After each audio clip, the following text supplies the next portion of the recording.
بسم اللہ الرحمن الرحیم۔ دانش علی کی جانب سے آپ سب کو السلام علیکم۔ امید کرتا ہوں آپ سب خیریت سے ہوں گے۔ قرآن مجید پر غیر مسلم کی طرف سے 3 بنیادی سوالات اٹھائے جاتے ہیں۔ پہلی تنقید یہ ہے کہ محمد صلی اللہ علیہ وآلہ وسلم اگر دین کے ماخذ ہیں تو اس کی دلیل کیا ہے؟ مستند تاریخ کے مطابق محمد صلی اللہ علیہ وسلم کی ذات انتہائی ایماندار، مخلص، عاجز اور نیک تھی۔ ان سے کسی غلطی کا صدور نہیں ہوتا تھا۔ اس کی ایک بہت بڑی دلیل خود قرآن مجید ہے کہ 1400 سال گزرنے کے باوجود ادنا درجے کا بھی تصاد نہیں پایا جاتا۔ یہی قرآن مجید ہے جو آخری پیغمبر حضرت محمد صلی اللہ علیہ وآلہ وسلم پر نازل ہوا۔ آپ کے بعد کوئی پیغمبر یا نبی نہیں آئے گا۔ قرآن مجید ارتقاء سے خالی ہے۔ یہ کتاب جامد ہے۔ اس میں کسی قسم کا تصاد، ترمیم یا غلطی نہیں۔ یہ اعلیٰ عربی ادبی کلام ہے جو متمم صورت میں ہمارے پاس موجود ہے۔ رسول یا نبی کے علاوہ اس دنیا میں مستند تاریخ کے مطابق تمام لوگ کسی نہ کسی علمی و فکری ارتقاء سے گزرے ہیں اور ان کے کلام میں تصاد اور وقت کے ساتھ ساتھ معونیت میں کمی آتی گئی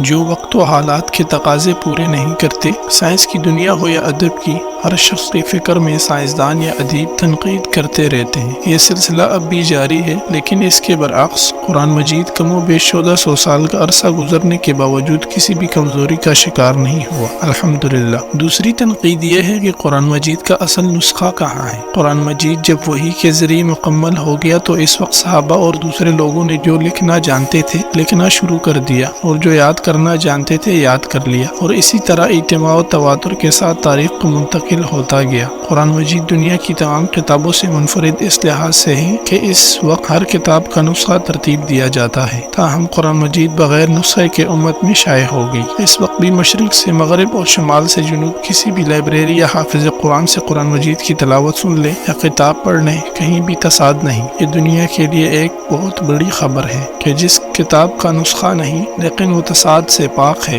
یعنی قرآن کے اندر کسی قسم کی کوئی ملاوٹ نہیں۔ کیا یہ معجزہ نہیں ہے؟ مشرق اس پر کیوں غور نہیں کرتے؟ انسان جس ماحول یا علم کا اسیر ہو جائے وہ اس کے لحاظ سے ہر چیز کا جائزہ لیتا ہے۔ اس وقت ہر شخص کے ذہن میں یہی بات بیٹھی ہوئی ہے کہ کسی نہ کسی کتاب کا نسخہ لازمی ہونا چاہیے، لیکن میں عرض کر چکا ہوں قرآن مجید ایک منفرد کتاب ہے۔ یہ ایسا ہی ہے کہ اس وقت ہر شخص کے کپڑے سلائے ہوتے ہیں، لیکن اگر میں نے چادر کے 2 کپڑے لپیٹ رکھے ہوں تو ہر شخص مجھ سے پوچھے گا میں نے کپڑے کہاں سے سلائی کروائے، تو میرا جواب یہی ہوگا میرے کپڑے سلے ہوئے نہیں بلکہ چادر کے 2 ٹکڑے لپٹے ہوئے ہیں۔ یہی بات ہے کہ ہمارے نزدیک ہر کتاب کا کسی نہ کسی نسخہ میں موجود ہوتی ہے، لیکن قرآن مجید ایسا ہی ہے جو درج بالا مثال سے سمجھائی گئی ہے۔ تیسری تنقید یہ ہے کہ قرآن مجید اگر مکمل ضابطۂ حیات ہے تو پھر سیاسی و معاشی نظام اور بین الاقوامی قانون و اصول کیوں نہیں بتاتا؟ کیونکہ قرآن مجید ایک مذہبی کتاب ہے، اس کا اصل موضوع توحید اور آخرت ہے۔ قرآن مجید موت کے مسئلے کو ایڈریس کرتا ہے، اسی کے گرد تمام چیزیں بیان کرتا ہے۔ قرآن مجید پر ایسا سوال اٹھانا ایسا ہی ہے جیسے اگر میں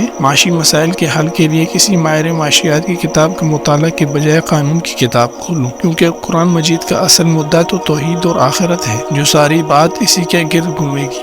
اس وقت دنیا میں کچھ مذہبی معاملات میں کچھ دنیاوی، قرآن مجید دنیا کی معاشی اور سیاسی مسائل کے حل کے لیے نہیں آیا بلکہ اس کائنات، خدا اور موت کے بعد دوبارہ زندگی کے لیے خبردار کرنے آیا ہے۔ باقی جو دنیاوی معاملات ہیں اس کے لیے خدا کی طرف سے دی گئی انسانی عقل ہی کافی ہے۔ قرآن مجید ان چیزوں کی معلومات فراہم کرنے آیا جہاں انسانی عقل کی رسائی ممکن نہیں، جہاں ممکن ہے وہاں اس کائنات کے پروردگار نے کھلی چھوٹ دے رکھی۔ مثلاً اس وقت سیاسی معاملات، معاشرتی، سائنسی، قانونی، معاشی اور کئی اقسام کے علوم وجود میں آ چکے ہیں۔ قرآن مجید انسان کی اخلاق، روحانی، علمی، بدنی اور خوراک کی پاکیزگی کے لیے ایک گائیڈ لائن فراہم کرتا ہے۔ قرآن مجید کو سمجھنے کے لیے بہت سی غلطیاں ہمارے عظیم اہل علم سے بھی سرزد ہوئیں، جس میں علامہ اقبال اور مولانا مودودی جیسی شخصیات نے قرآن مجید کی روح سے سیاسی اسلام اور اقامت دین جیسی اصطلاحات ایجاد کی، حالانکہ میرے نزدیک اسلام کا سیاست اور معیشت سے کوئی تعلق نہیں۔ جہاں تک سود کا معاملہ ہے وہ بھی مال کی پاکیزگی کے بارے میں ایک ترتیب فراہم کرتا ہے۔ یہ بنیادی غلطی قرآن مجید کے قانون اتمام حجت کو نہ سمجھنے سے ہوئی، جس میں محمد صلی اللہ علیہ وسلم نے جزیرہ نما عرب میں حکومت کی، لیکن یہ پیغمبر کے لیے خاص تھی، اس کو حکومت کا علیہ کا درجہ حاصل تھا۔ بعد کے خلفائے راشدین نے اپنے لیے حکومت علیہ کی اصطلاحات استعمال نہیں کی۔ یہی بنیادی فرق ہے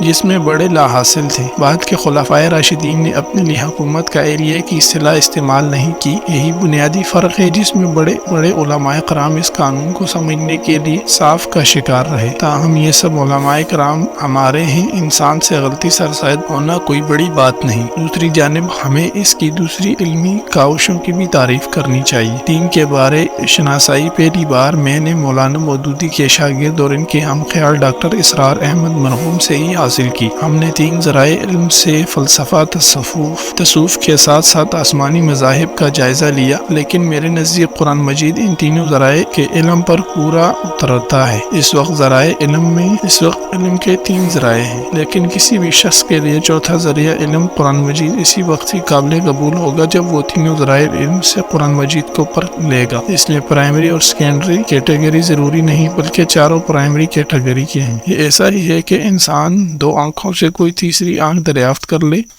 قرآن مجید ایک ایسی کتاب نہیں ہے جسے کوئی محقق اور ریسرچ اسکالر اپنی لائبریری میں بیٹھ کر اور ریفرنس بک سامنے رکھ کر ادھر سے ادھر اور سمجھ لے۔ اس کے سمجھنے کا یہ شرط لازم یہ ہے کہ جو یہ راستہ دکھاتا ہے اس پر چلنا شروع کرے۔ ایک ایک قدم کے بعد قرآنی حقائق مزید منکشف ہوں اور مزید منکشف ہوں اور مزید منکشف ہوں۔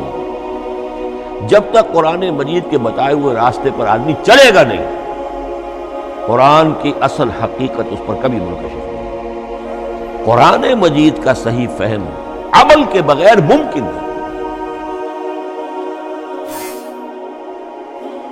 ویڈیو پسند آنے کی صورت میں اس ویڈیو کو لائک کریں، چینل کو سبسکرائب کریں اور مزید ایسی ویڈیو دیکھنے کے لیے گھنٹی کے بٹن کو ضرور پریس کریں۔ جزاک اللہ۔